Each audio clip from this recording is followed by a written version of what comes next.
Bonjour à tous, bienvenue à vous. Gloire à Dieu, gloire au Père, au Fils et au Saint-Esprit, comme il était au commencement, maintenant et pour les siècles des siècles. Amen. Dieu Tout-Puissant, au nom de ton Fils, notre Seigneur Jésus-Christ, nous te prions et nous te demandons de nous pardonner. Pardonne-nous nos offenses, comme nous aussi nous pardonnons à ceux qui nous ont offensés, et délivre-nous du malin. Délivre-nous de tout mal, Père éternel, au nom de ton Fils, notre Seigneur Jésus-Christ. Seigneur Jésus-Christ, Maître, toi le Fils unique du Dieu vivant, du Créateur du ciel et de la terre, du Créateur de toutes choses, nous te prions et nous te demandons de nous pardonner. Pardonne-nous nos péchés, comme nous aussi nous pardonnons à ceux qui nous ont offensés, et délivre-nous du malin. Délivre-nous de tout mal, Seigneur Jésus-Christ. Amen. Esprit Saint, Esprit Consolateur, fortifie-nous, affermis-nous et restaure-nous, et conduis-nous sur la voie droite qui mène jusqu'à notre Seigneur Jésus-Christ et jusqu'au Dieu le Père. Amen. Nous allons maintenant faire la prière que notre Seigneur Jésus-Christ, notre Maître, nous a enseignée, et nous disons: Notre Père qui es aux cieux, que ton nom soit sanctifié, que ton règne vienne, que ta volonté soit faite sur la terre comme au ciel. Donne-nous aujourd'hui notre pain quotidien. Pardonne-nous nos offenses, comme nous aussi nous pardonnons à ceux qui nous ont offensés, et ne nous induis pas en tentation, mais délivre-nous du malin, car c'est à toi qu'appartiennent dans tous les siècles le règne, la puissance et la gloire. Amen. Nous allons maintenant faire la lecture du psaume 92, psaume cantique pour le jour du sabbat. Il est beau de louer l'Éternel et de célébrer ton nom, ô Très-Haut, d'annoncer le matin ta bonté et ta fidélité pendant les nuits, sur l'instrument à 10 cordes et sur le luth, au son de la harpe. Tu me réjouis par tes œuvres, ô Éternel, et je chante avec allégresse l'ouvrage de tes mains. Que tes œuvres sont grandes, ô Éternel, que tes pensées sont profondes. L'homme stupide n'y connaît rien, et l'insensé n'y prend point garde. Si les méchants croissent comme l'herbe, si tous ceux qui font le mal fleurissent, c'est pour être détruits à jamais. Mais toi, tu es le Très-Haut, à perpétuité, ô Éternel. Car voici tes ennemis, ô Éternel. Car voici tes ennemis périssent. Tous ceux qui font le mal sont dispersés, et tu me donnes la force du buffle. Je suis arrosé avec une huile fraîche. Mon œil se plaît à contempler mes ennemis, et mon oreille à entendre mes méchants adversaires. Les justes croissent comme le palmier, ils s'élèvent comme le cèdre du Liban, plantés dans la maison de l'Éternel. Ils prospèrent dans les parvis de notre Dieu. Ils portent encore des fruits dans la vieillesse. Ils sont pleins de sève et verdoyants, pour faire connaître que l'Éternel est juste. Il est mon rocher, et il n'y a point en lui d'iniquité. Amen. Nous continuons à voir aujourd'hui la deuxième partie. La deuxième partie, et le titre c'est le premier miracle. Et nous allons voir dans la parole de Dieu, nous allons voir ce premier miracle que Jésus fit. Et le premier miracle que Dieu a fait dans la vie du croyant, c'est qu'il a changé. Jésus-Christ est venu pour nous réconcilier avec Dieu. Et en nous réconciliant avec Dieu, il nous a donné un nouveau cœur et un esprit nouveau. Un nouveau cœur et un esprit nouveau. Et c'est en ayant un nouveau cœur et un esprit nouveau, et quand on parle d'esprit nouveau, on parle d'un esprit qui vient de Dieu. Et l'esprit qui était en nous, l'esprit du monde, l'esprit soumis au péché, a disparu. Jésus l'a retranché. Et ce changement est fait que par Jésus-Christ seul. De même que dans la parole de Dieu, il est dit que c'est par un seul nom que nous sommes sauvés. Qui dit sauvé, dit c'est par un seul nom que le renouveau devient. C'est par un seul nom, par Jésus-Christ, qu'il y a renouveau.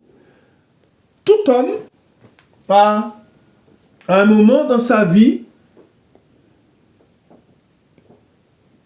a envie de renouveau. Mais le véritable renouveau vient de Dieu. Et avant ma rencontre avec le Seigneur, souvent j'ai pris conscience du péché qui était en moi. J'ai voulu changer les choses. Mais j'ai vu que à chaque fois que j'ai voulu changer les choses, le péché était toujours attaché à moi. Et tout homme qui a ce désir de renouveau, doit se tourner vers celui qui change véritablement. Et celui qui change véritablement, et on va le voir dans la parole de Dieu, tous ceux qui l'ont rencontré ont été changés. Leur vie a été changée. Nous savons que notre Dieu est un Dieu miséricordieux.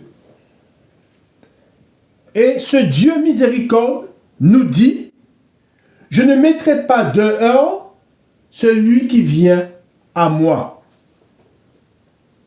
Par là, nous savons que tout homme, et c'est là qui...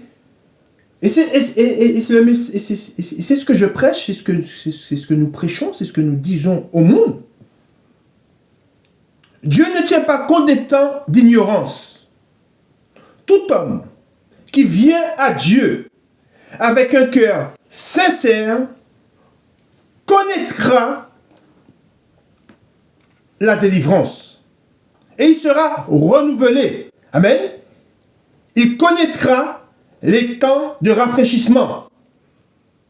Et il sera affranchi du péché. Il ne sera plus esclave du péché. Et il sera réconcilié par Jésus-Christ. Il sera réconcilié avec Dieu. Mais Dieu nous demande une chose. C'est de venir jusqu'à lui. C'est d'aller vers celui qu'il a envoyé. Et celui qu'il a envoyé, c'est Jésus-Christ. Il a envoyé son Fils dans le monde afin de réconcilier le monde avec lui. Mais nous savons que le monde ne l'a point reçu. Mais tout homme qui a cette prise de conscience, qui est conscient du péché qui est en lui, tout homme qui est conscient de sa séparation avec Dieu, doit se tourner vers Jésus-Christ. Amen. Et nous allons voir ce que Dieu nous demande. Car le Dieu que nous lisons dans l'Ancien Testament, c'est le même Dieu. C'est le même Dieu qui a été envoyé dans le monde. La parole s'est faite chair. Et ce Dieu est venu au milieu de nous. Amen. Et nous allons voir ce que ce Dieu nous dit dans l'Ancien Testament. Amen. Nous allons dans la parole de Dieu, nous allons dans 2 Chroniques. 2 Chroniques, au chapitre 7, et nous lisons à partir du verset 14. Et nous lisons la parole de Dieu. Si mon peuple, sur qui est invoqué mon nom, s'humilie, on parle de Dieu dit, s'humilie. Il est très important ce mot-là. Nous savons que Dieu résiste aux orgueilleux. Nous devons nous humilier. Reconnais que tu es un pécheur. Et va vers Dieu avec un cœur sincère. Et demande-lui de te pardonner. Car le pardon, c'est à Jésus-Christ. C'est à Jésus-Christ, car c'est lui que Dieu a envoyé. On va vers Jésus-Christ et on s'humilie et on demande pardon. Amen. Alors je reprends.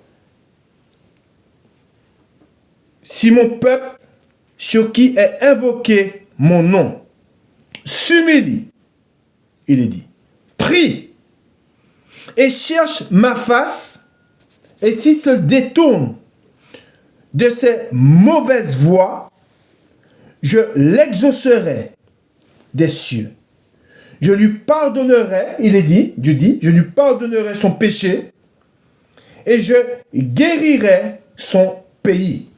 Ensuite, il est dit, mes yeux seront ouverts désormais et mes oreilles seront attentives à la prière faite en ce lieu. Et je reviens au verset 15 où il dit, Dieu dit, mes yeux seront ouverts désormais. Je vais vous dire pourquoi il dit ça. Mes yeux seront ouverts désormais et mes oreilles seront attentives à la prière faite en ce lieu.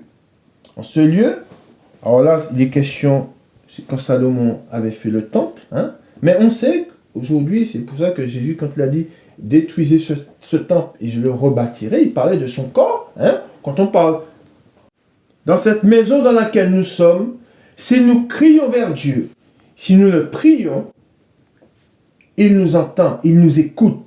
Mais quand il dit « mes yeux seront ouverts désormais », pourquoi il dit « désormais » ? Parce que tant que l'homme ne va pas vers Dieu avec un cœur repentant, tant que l'homme ne se convertit pas, ne prend pas conscience de son péché, hein, il aura beau crier vers Dieu, il aura beau parler à Dieu, Dieu, il ne voit pas, il ne le voit pas, il ne l'entend pas. Et c'est pour ça que Dieu dit « mes yeux seront ouverts désormais hein, » et mes oreilles, il dit, seront attentives à la prière faite en ce lieu. Et c'est pour ça que souvent, j'ai tendance à dire, il dit, l'idolâtre qui prie, il prie en vain. Pourquoi? Parce qu'il est idolâtre, et Dieu rejette l'idolâtrie et l'idolâtre, et Dieu, il ferme ses oreilles aux prières de l'idolâtre, de l'idole, de celui qui a une idole. Il ferme ses yeux, et il ne regarde pas l'idolâtre, hein, celui qui est idolâtre, il ne l'entend pas. Hein. Mais par contre, celui qui prend conscience de son état et qui crie vers Dieu avec un cœur sincère, hein, eh bien celui-là, Dieu entend ses prières. Amen. Et Dieu a les regards désormais sur lui. Amen. Ensuite, il est dit au 16, maintenant, il est dit, je choisis et je sanctifie cette maison pour que mon nom y réside à jamais. Et j'aurai toujours là, il dit, mes yeux et mon cœur. Amen. Alors je répète, hein, on voit, si mon peuple sur qui est invoqué mon nom s'humilie, prie et cherche ma face. Amen. Et voilà, c'est ce désir qui doit nous habiter. Hein. On s'humilie, hein, on prie et on cherche la face de Dieu. Avec un cœur sincère. Amen. Et on va voir ensuite. Et quand on rentre dans cette démarche, hein, eh ben, c'est à ce moment-là, hein, une fois qu'on a demandé, quand on demande le pardon, quand on demande pardon, on se tourne vers le salut. Hein, c'est à ce moment-là, hein, une fois qu'il y a repentance, c'est à ce moment-là que l'Esprit de Dieu hein, vient en nous. Amen. Nous allons lire maintenant un psaume de David, où on va lire, on va voir dans cette démarche dans laquelle il était, comment il s'est tourné vers Dieu, comment il a tourné son cœur, on parle du cœur. Hein? On sait que c'est du cœur que viennent les mauvais désirs, les mauvaises pensées. Hein? Tout ce qui est, et c'est pour cela que Jésus nous dit que ce n'est pas ce qui rentre dans la bouche qui souille le corps, mais c'est ce qui vient du cœur. Et nous devons prendre ce cœur et le tourner vers Dieu.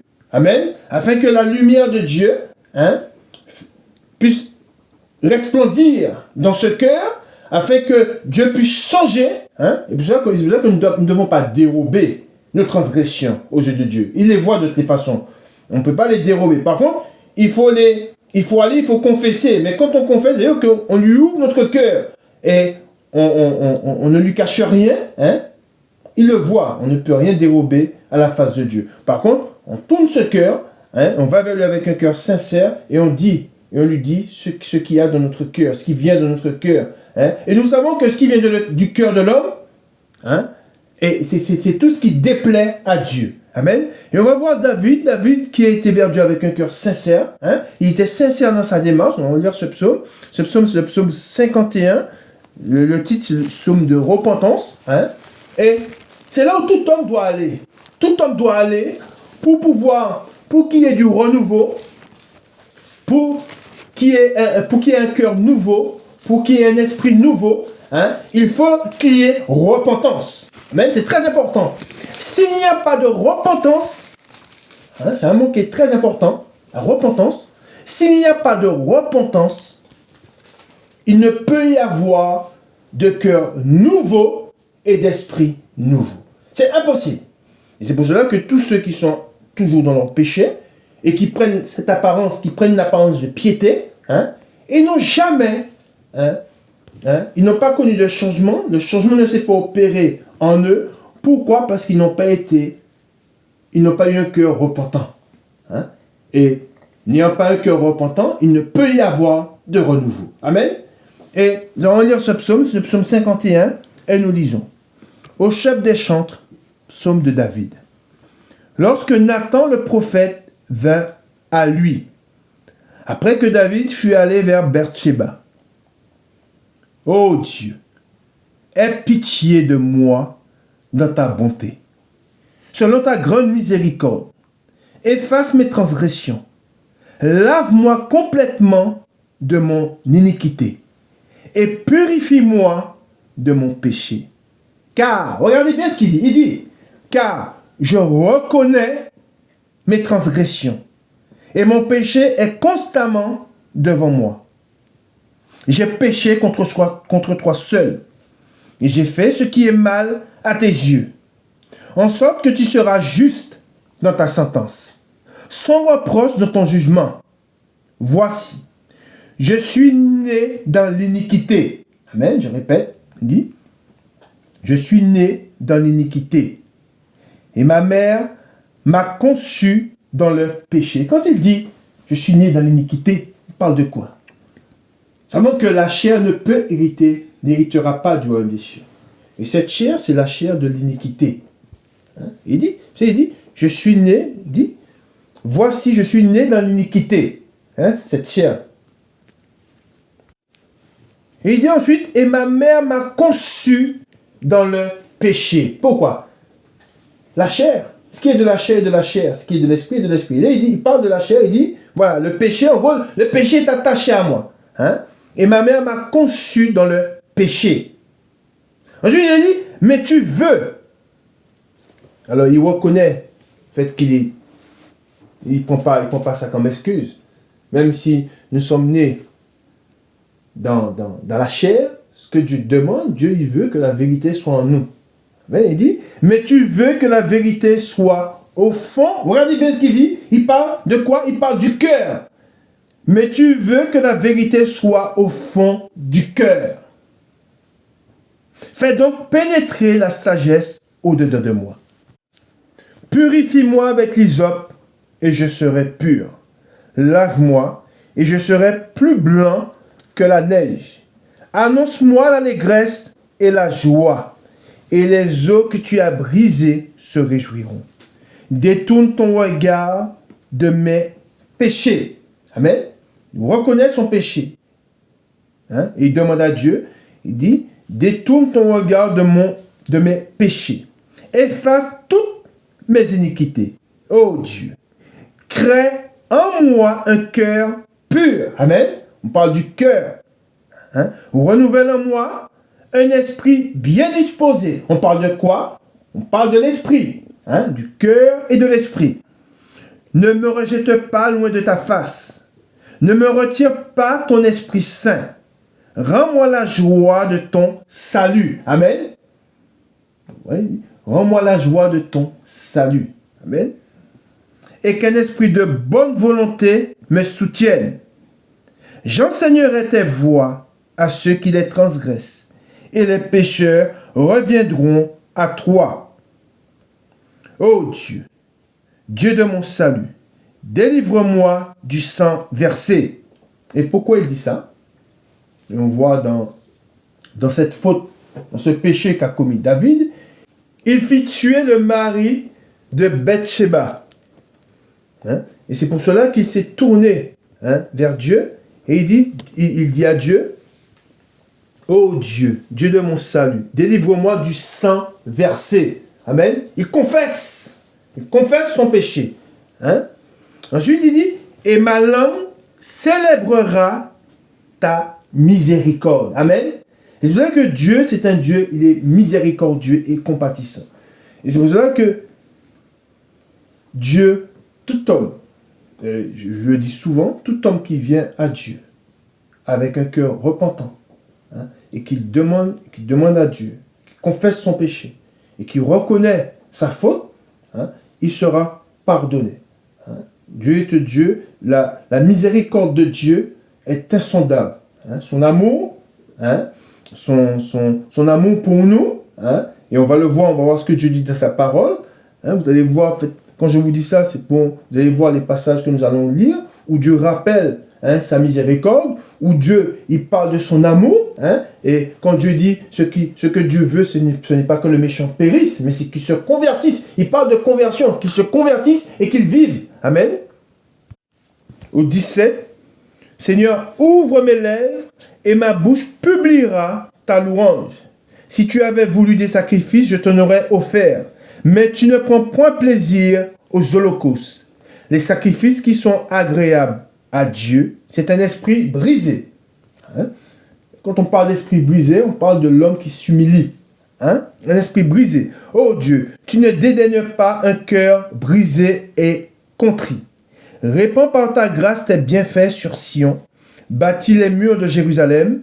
Alors tu agréeras des sacrifices de justice, des holocaustes et des victimes tout entières. Alors, on offrira des taureaux sur ton autel. Amen. Voilà ce psaume. Hein, c'est quand David se tourna vers Dieu, hein, après qu'il ait fait ce qui est mal aux yeux de Dieu. Hein, il s'est tourné vers Dieu et Dieu lui a pardonné. Amen. Dieu, on parle d'un Dieu, le Dieu du pardon. Le Dieu qui pardonne. L'unique, il est vivant, il pardonne. Hein? Et quand je dis le Dieu, hein, le Dieu qui pardonne, hein, c'est son amour s'est manifesté, hein, et en Jésus-Christ, il y avait le pardon. Hein, le Dieu qui pardonne. Hein. Il a voulu réconcilier le monde avec lui, mais en plus de réconcilier le monde avec lui, hein, pour tous ceux qui viennent à lui, pour celui qui vient à lui, il est pardonné, mais il a un nouveau cœur, hein, et un esprit nouveau. Amen. Alors, voilà. Et ensuite, il y a la grâce. Hein, hein, il y a les bénédictions. Hein, il y a la grâce qui découle de tout ça. Hein, et ça ne s'arrête pas là. Hein, après un cœur nouveau et un esprit nouveau, hein, eh ben, le croyant, hein, celui qui a cru, hein, il vit des choses extraordinaires. Hein, il vit des choses, hein, que peu d'hommes, hein, que seulement ceux qui sont nés de nouveau, hein, peuvent vivre. Hein. C'est déjà cette joie, on a tout de suite cette joie d'être réconcilié avec Dieu, hein, et on ressent son esprit, on ressent l'esprit de Dieu, on ressent la présence de Dieu. Amen. Nous allons dans Ésaïe au chapitre 57, et nous allons lire à partir du verset 14. Hein, nous allons voir ce qui est dit, et vous allez voir, et nous voyons l'amour que Dieu a pour celui qui s'humilie, hein, l'amour que Dieu a pour celui, hein, qui tourne, hein, son cœur et qui tourne sa face vers Dieu. Et c'est pour cela que je vous ai dit au début, Dieu dit, je ne mettrai pas dehors celui qui vient à moi. Hein. Et Dieu nous dit, on dira, frayez, préparez le chemin, enlevez tout obstacle du chemin de mon peuple, car ainsi parle le Très-Haut, dont la demeure est éternelle et dont le nom est saint. J'habite dans les lieux élevés et dans la sainteté. Amen. Je répète, j'habite dans les lieux élevés et dans la sainteté. Mais je suis avec l'homme contrit et humilié. Amen. Ensuite, afin de ranimer les esprits humiliés, afin de ranimer les cœurs contrits. Hein, on parle d'esprit et du cœur. Je ne veux pas contester à toujours, ni garder une éternelle colère. Quand devant moi tombent en défaillance les esprits, les âmes que j'ai faites, amen, à cause de son avidité coupable, je me suis irrité et je l'ai frappé. Je me suis caché dans mon indignation et le rebelle a suivi le chemin de son cœur. Amen. C'est ce que Dieu dit. Hein, le rebelle a suivi le chemin de son cœur. On voit qu'il dit, retenez bien, c'est souvent des questions du cœur et de l'esprit. Amen. J'ai vu ses voies et je le guérirai. Je lui servirai de guide et je le consolerai. Lui et ceux qui pleurent avec lui. Je mettrai la louange sur les lèvres. Paix, paix à celui qui est loin et à celui qui est près, dit l'Éternel. Je les guérirai. Mais les méchants, je répète, mais les méchants sont comme la mer agitée, qui ne peut se calmer, et dont les eaux soulèvent la vase et le limon. Il n'y a point de paix pour les méchants, dit mon Dieu. Amen. Il n'y a point de paix. Et l'homme qui ne s'est pas réconcilié avec Dieu, l'homme qui ne s'est pas humilié, ne trouvera jamais la paix. Jamais. Et c'est pour cela que gloire à Dieu, hein, pour celui qui s'humilie, pour celui qui reconnaît ses transgressions, hein, il faut reconnaître cette... Vous savez, l'homme a les regards qui se tournent vers beaucoup de choses. L'homme a souvent les regards qui vont ça et là autour de lui. Mais il ne se regarde jamais. L'homme va jusqu'à juger Dieu, à condamner Dieu, mais il ne se sonde jamais. Il ne reconnaît pas son péché. Il ne se tourne pas vers Dieu pour confesser son péché. Et souvent, quand je discute avec des hommes, ils me disent souvent, je ne fais pas de mal. Je ne fais pas de mal. Je fais du bien autour de moi. Mais l'homme n'est pas sauvé en faisant du bien autour de lui. L'homme est sauvé, hein, quand il se convertit. Hein. L'homme qui est sauvé, c'est l'homme qui se réconcilie avec Dieu. Et c'est pour cela que ce que nous devons regarder, c'est notre cœur. Hein. Et voir ce cœur, hein, ce cœur d'homme, hein, qui est ennemi de Dieu, hein, qui ne plaît pas à Dieu, et demander à Dieu de venir au milieu de nous, hein, et de dire, Dieu, change-moi. Change ce cœur et donne-moi un esprit nouveau. Amen. Et c'est pour cela que souvent c'est quelque chose qui doit être dit. Hein, c'est pour cela que je vous l'ai dit, dimanche dernier, je vous l'ai dit. Si l'homme ne naît pas de nouveau, hein, il ne verra point le royaume des cieux. Pour celui qui ne naît pas de nouveau, qui ne se réconcilie pas avec Dieu, il ne verra jamais le royaume des cieux.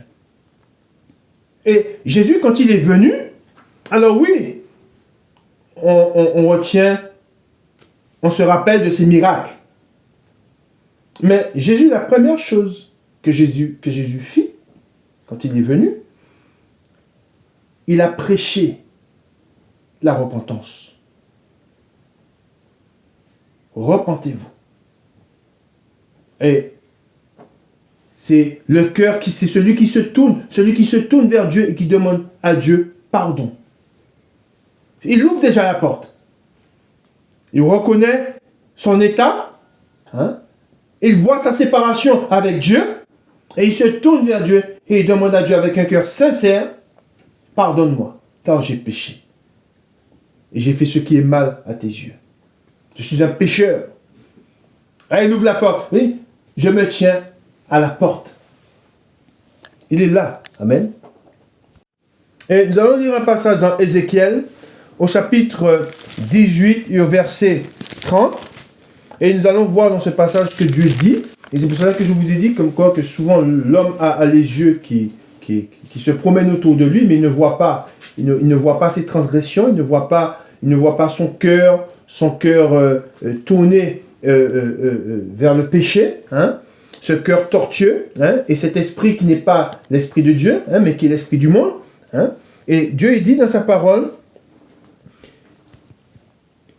c'est pourquoi, alors c'est Ézéchiel chapitre 18, le verset 30, c'est pourquoi je vous jugerai, il dit Dieu, chacun selon ses voies, maison d'Israël, dit le Seigneur, l'Éternel. Revenez, hein, il dit, je jugerai chacun selon ses voies. C'est pas en fonction, c'est pas, vous savez que je vous ai dit que souvent on a tendance à regarder ce qui se passe autour, hein, mais Dieu, chacun sera jugé, hein, selon ce qu'il a semé, selon ce qu'il a fait. Hein. Il dit, c'est pourquoi je vous jugerai chacun selon ses voies, maison d'Israël, dit le Seigneur, l'Éternel. Il dit, revenez et détournez-vous de toutes vos transgressions, afin que l'iniquité ne cause pas votre ruine. Rejetez loin de vous toutes les transgressions par lesquelles vous avez péché. Amen. Ensuite, il dit, faites-vous un cœur. Regarde, lisez bien encore. Ça revient toujours. Faites-vous un cœur nouveau et un esprit nouveau. Amen. Pourquoi mourriez-vous, maison d'Israël? Car je ne désire pas la mort de celui qui meurt. Amen. Je vais vous dire après de quoi Dieu parle. Hein, car je ne désire pas la mort de celui qui meurt, dit le Seigneur, l'Éternel. Convertissez-vous donc et vivez. Amen. Et quand Dieu dit qu'il ne désire pas la mort de celui qui meurt, il parle de quoi? Nous savons que la mort a plusieurs significations. Dieu ne désire pas que nous soyons séparés de lui. C'est ça. Car celui qui est séparé de Dieu, c'est celui qui est mort. C'est pour cela que Dieu dit, il ne désire pas que nous soyons séparés de lui. Mais il désire que nous soyons réconciliés avec lui. Amen. Ensuite, il dit, au 32, car je ne désire pas la mort de celui qui meurt, dit le Seigneur l'Éternel. Convertissez-vous donc et vivez. Amen. La conversion. Et quand nous allons voir un des premiers des miracles que Jésus fit, hein, voilà qu'il a changé. C'est quoi ce premier miracle? C'est l'eau, et on va le lire, c'est l'eau qui a été changée en vin. Amen. Et c'est pour cela que nous devons être convertis, hein, devons nous convertir, on change, hein, pour pouvoir être en présence de Dieu, hein, pour ne pas être séparé de lui. Il doit y avoir conversion. S'il n'y a pas de conversion dans la vie de celui qui dit qu'il a cru, hein, c'est que la rencontre ne s'est pas faite. Beaucoup disent, et aujourd'hui, et on le voit, la conversion c'est quelque chose qu'on voit. C'est pour cela que beaucoup disent, je connais Dieu, je l'ai rencontré, mais ils sont toujours pareils. Il n'y a pas eu de changement. En cela, ils ne l'ont pas rencontré. Ils ne l'ont pas rencontré. Parce qu'on le voit dans la parole. Et on va lire un passage, et vous allez voir un homme qui a rencontré Jésus, et dès sa rencontre, il a changé. C'est pour cela que je vous ai dit qu'aujourd'hui, beaucoup disent qu'ils ont rencontré le Seigneur, ils vont vous parler de Dieu. Hein, c'est pour ça que Jésus dit, et c'est ce qu'il dit, ils m'honorent des lèvres, hein, mais du cœur, ils sont là. Il parle du cœur encore, il dit, mais du cœur, ils sont éloignés de moi. Et c'est pour cela que, comme je vous ai dit, beaucoup se donnent pour nom chrétiens, beaucoup disent qu'ils connaissent Jésus, qu'ils l'ont rencontré, mais il n'y a aucun changement dans leur vie. Ils sont toujours dans la chair. Ils ont des désirs charnels. Amen. Et ils veulent plaire à la chair. On continue dans la parole de Dieu. Nous allons, car nous bâtissons sur la pierre, sur le roc, sur la parole de Dieu. Nous allons lire un passage, nous allons voir ce rappel que Jésus nous fait à nous, car nous lisons sa parole, mais nous ne devons pas mettre en oubli ce que nous lisons, et nous allons voir ce que Jésus a dit à ses disciples. Et ce mot, alors, retenez ces mots, un esprit nouveau, un cœur nouveau, et au bout de ces deux, le troisième mot qui vient après, c'est quoi? C'est la conversion. C'est la conversion. Et c'est ce que Jésus nous dit dans ce passage que nous allons lire dans Matthieu au chapitre 18. Vous allez voir ce que le Seigneur nous dit. Il est écrit, à ce moment, les disciples s'approchèrent de Jésus et dirent, qui donc est le plus grand dans le royaume des cieux? Jésus ayant appelé un petit enfant, le plaça au milieu d'eux et dit, je vous le dis en vérité, si vous ne vous convertissez et si vous ne devenez comme les petits enfants, vous n'entrerez pas dans le royaume des cieux. Alors je répète, car c'est très important de voir ce que le Seigneur nous dit. C'est pourquoi quiconque se rendra humble comme ce petit enfant sera le plus grand dans le royaume des cieux. Alors Jésus nous parle du fait d'être humble. Amen. Mais on voit qu'au début, les disciples, comme je vous ai dit, souvent nous avons tendance à regarder, à voir ce qu'il y a. On commence déjà à se poser des questions sur des choses, des fois où on cherche des choses, où on s'occupe de choses qui ne sont pas importantes. Mais et les disciples, c'était dans cette démarche-là qu'ils étaient. Et pourquoi? Parce qu'ils disaient, à ce moment, les disciples s'approchèrent de Jésus et dit, qui? Et c'est la question qu'ils se posaient. Qui est le plus grand de le royaume des cieux? Ils posaient cette question-là. Mais Jésus leur dit, Jésus ayant appelé un petit enfant, le plaça au milieu d'eux et dit, je vous le dis en vérité, si vous ne vous convertissez, et si vous ne devenez comme les petits enfants, vous n'entrerez pas dans le royaume des cieux. C'est dit. Il n'y a rien à rajouter. Le petit enfant, c'est s'humilier. Vous savez, souvent, l'enfant, on voit l'enfant quand il est enfant et quand il commence à passer à l'âge adulte. Il ne s'humilie plus. Il n'y a plus d'humilité. Je peux le faire moi-même. Je sais faire. Il est plus dans cette... il ne dépend plus de ses parents. Et si on voit que, il commence à grandir. Je peux t'aider? Non, je peux le faire moi-même. Il n'est plus dans l'humilité. Papa, tu peux faire pour moi? Maman, tu peux faire pour moi? Et c'est ça. Nous dépendons de Dieu.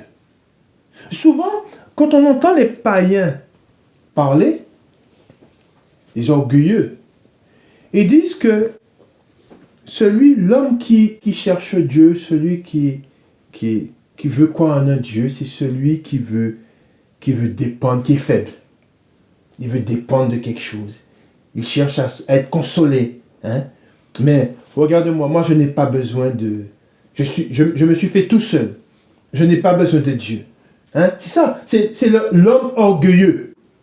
Et Dieu, celui-là, Dieu l'a en horreur. Mais celui qui s'humilie, celui qui se voit petit, j'ai besoin de Dieu. Je ne conçois pas mon existence sans Dieu.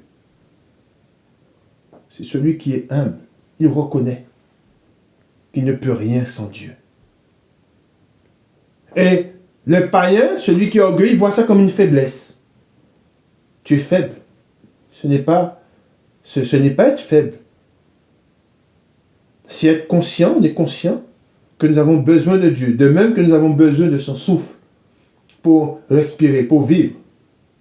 Ce n'est pas être, je veux dire, être hors de sens. De reconnaître que nous avons besoin de Dieu. C'est lui qui fait pleuvoir, c'est lui qui fait pousser, c'est lui qui fait que le soleil se lève. Pourquoi ne pas mettre Dieu à sa place? Et c'est pour cela que c'est lui qui doit prendre la première place dans notre cœur. Amen. Nous continuons dans la parole de Dieu. Nous continuons dans la parole de Dieu, nous allons lire ce passage dont le titre a été tiré. Nous allons voir. C'est dans Jean. Et c'est le chapitre 2. Et le titre, le premier miracle à Cana. C'est le premier miracle qui fut rapporté que Jésus a fait. Amen. Et nous allons lire ce passage. 3 jours après, il y eut des noces à Cana, en Galilée. La mère de Jésus était là. Et Jésus fut aussi invité aux noces avec ses disciples. Le vin ayant manqué, la mère de Jésus lui dit, « Ils n'ont plus de vin. » Jésus lui répondit, « Femme, qu'y a-t-il entre moi et toi? Mon heure n'est pas encore venue. » Sa mère dit au serviteur, « Faites ce qu'il vous dira. » Or, il y avait là 6 vases de pierre destinés aux purifications des Juifs et contenant chacun 2 ou 3 mesures. Jésus leur dit, « Remplissez d'eau ces vases. » Et ils les remplirent jusqu'au bord. « Puisez maintenant, leur dit-il, et apportez-en à l'ordonnateur du repas. » Et ils lui en apportèrent.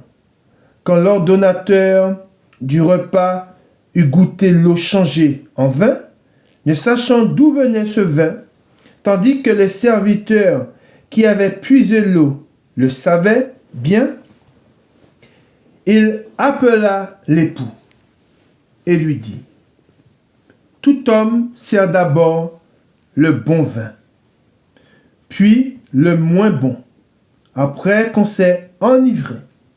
Toi, tu as gardé le bon vin jusqu'à présent. » Tel fut à Cana, en Galilée, le premier des miracles que fit Jésus.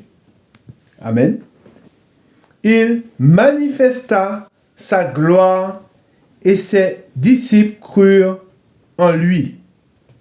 Après cela, il descendit à Capernaum avec sa mère, ses frères et ses disciples, et ils n'y demeurèrent que peu de jours. Amen. Et après ce passage que nous venons de lire, Jésus, en faisant ce premier miracle, qui a une grande signification. La signification de ce miracle, on voit, c'est l'eau qui a été changée, on voit la conversion de l'eau en vin. Et c'est ce que Jésus fait dans le cœur du croyant. Et quand je dis dans le cœur du croyant, il le fait dans le cœur du croyant, il le fait dans le croyant. Il change son cœur, il change son esprit. Et il est venu, comme je vous ai dit, Jésus est venu dans le monde. Premièrement, pour le pardon des péchés. Qui dit le pardon du péché dit pour nous réconcilier avec Dieu. Mais il est venu aussi pour nous changer, pour que nous soyons changés en une nouvelle création. Une création, non pas qui vient de la chair. C'est pour cela que David a reconnu, il a dit, je suis né tout entier dans le péché. Mais une création née de lui. Amen. Et c'est que comme ça, qu'en étant une création née de lui, que nous pouvons avoir accès au royaume des cieux. C'est pour cela, ça c'est avant de chercher. C'est pour cela que souvent, les gens veulent des miracles. Mais le premier miracle qui doit être fait, qui est censé être fait, c'est en nous. Ce n'est pas autour de nous. Ce n'est pas à voir celui ou à marcher, on marche et puis on voit un homme qui dit à un paralytique, lève-toi, ou à celui qui rend la vue. Non, c'est pas ça. Le premier changement que nous devons rechercher, c'est le changement au milieu de nous. Parce que nous ne sommes pas sauvés parce qu'un homme a retrouvé la vue, ou parce que nous avons vu un homme chasser un esprit impur de nôtre. Non. Nous sommes changés quand nous allons à Christ, quand nous demandons de nous pardonner, et ensuite quand il nous change nous-mêmes. C'est par là que nous avons accès au royaume des cieux. Et Jésus, il est venu pour que nous soyons changés.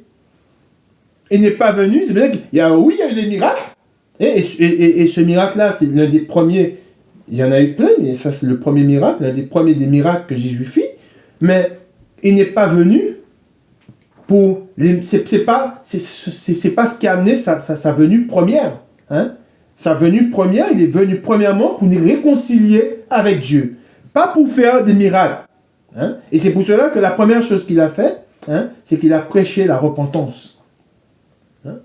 Et Jean-Baptiste, quand il est venu, il n'est pas rapporté sur Jean-Baptiste des miracles. Quand je dis des miracles, Jean-Baptiste, il n'est pas dit que Jean-Baptiste a fait marcher, a réveillé les morts, qu'il a fait marcher les paralytiques. Non, il prêchait le baptême de la repentance. Il est venu pour préparer la venue du Seigneur.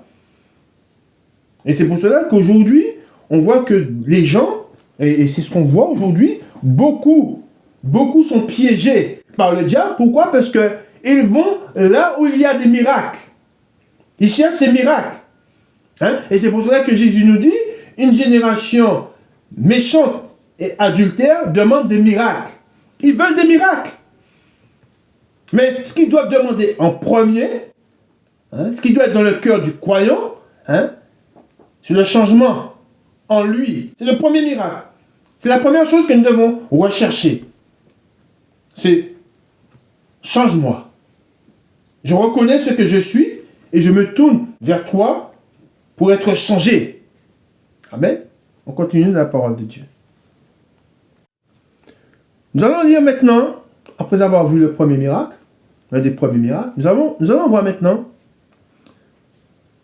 cette conversation que Jésus a eue, c'est le chapitre 3, on a lu le chapitre 2, maintenant nous allons lire le chapitre 3, nous allons voir cette conversation que Jésus a eue avec un religieux.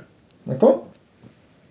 Nous allons voir ce que Jésus lui a dit. Nous allons lire ensemble, nous allons voir ce qui s'est passé, ce qui se dit. Alors, Jésus et Nicodème. Des questions de la nouvelle naissance. Mais il y eut un homme d'entre les pharisiens. Amen. On sait qui étaient les pharisiens. Les pharisiens, ils se donnaient, hein, cette apparence, ils étaient religieux, hein, de l'extérieur, mais dans le secret, ils faisaient des choses pas bien. D'accord?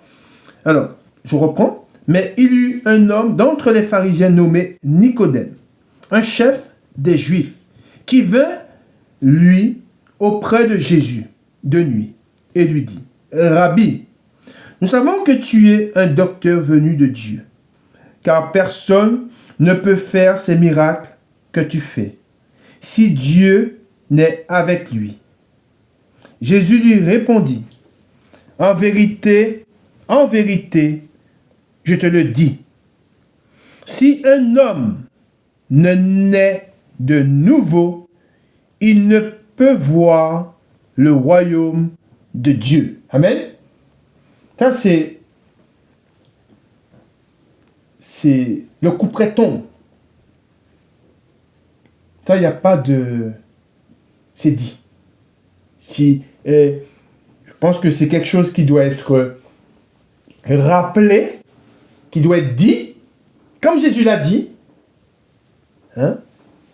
Et c'est pour cela qu'il dit, si un homme ne naît de nouveau, il ne peut voir le royaume de Dieu.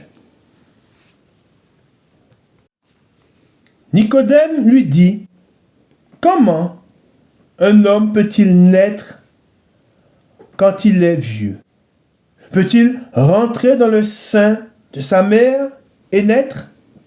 Jésus répondit, en vérité, je te le dis, si un homme ne naît d'eau et d'esprit, il ne peut entrer dans le royaume de Dieu. Ce qui est né de la chair est chair, et ce qui est né de l'esprit est esprit. Et je fais une parenthèse, et les deux n'ont aucun lien.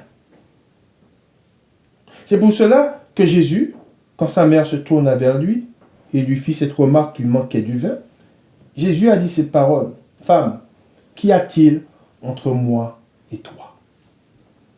Il est esprit. Ils n'ont aucun lien.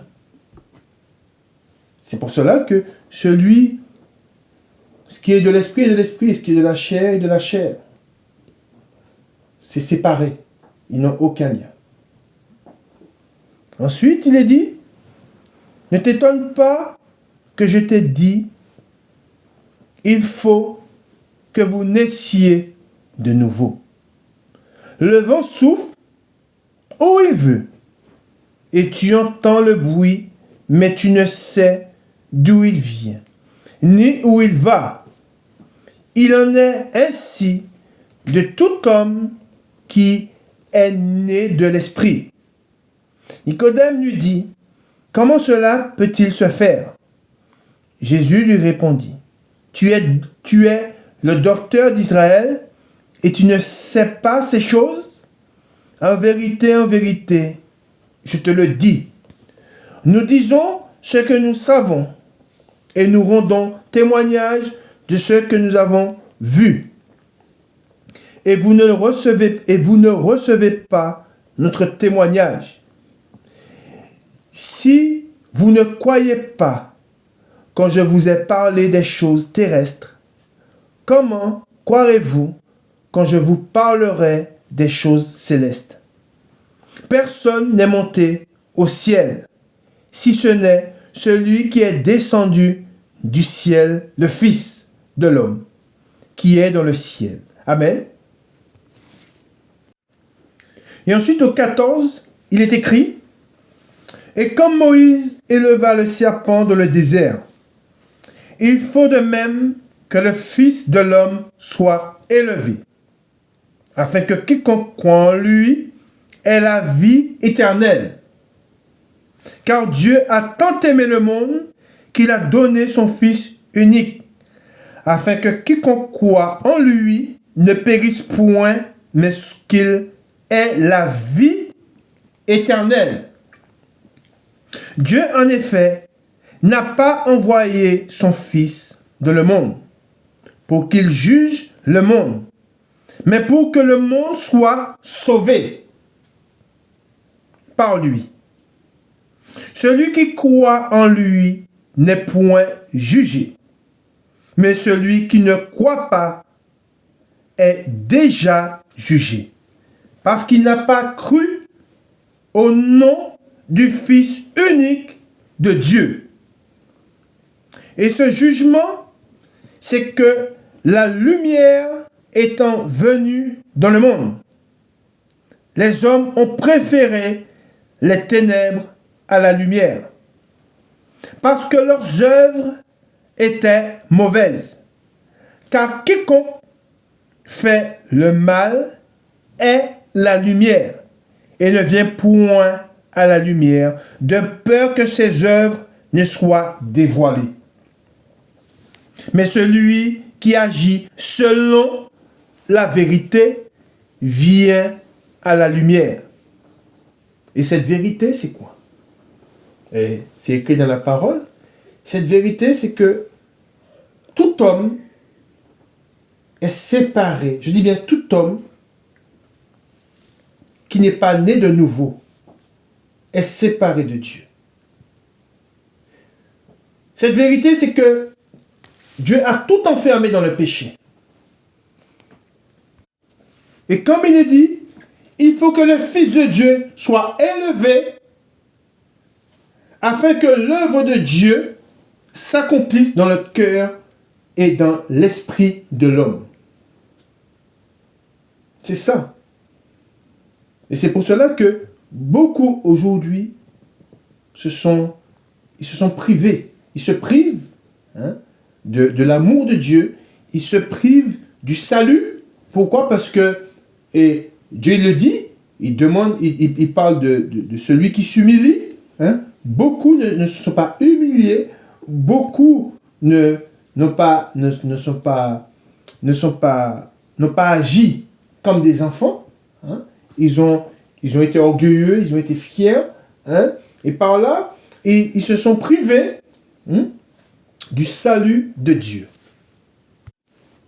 Dieu dit, afin que ses œuvres soient manifestées parce qu'elles sont faites en Dieu. Amen. Gloire à Dieu. Gloire au Père, au Fils et au Saint-Esprit, comme il était au commencement, maintenant et pour les siècles des siècles. Amen.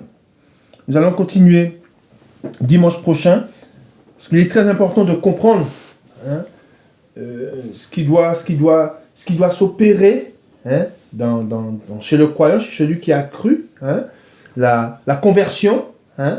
C'est automatique. Quand on vient au salut, Dieu qui est vivant, le salut agit en nous. Et le salut de Dieu, le Fils de Dieu, nous change et nous transforme en une nouvelle création. Et cette création vient de Dieu.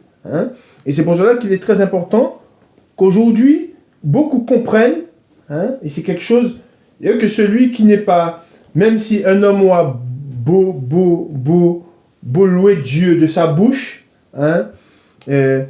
s'il n'y a pas de changement réel chez lui, et on va lire les faits bibliques sur ceux qui ont rencontré le Seigneur et que le Seigneur a changé, et nous allons voir ce qu'il est dit, comment le changement, qu'est-ce qui vient. Quand il y a changement, c'est quelque chose qui ne reste pas caché.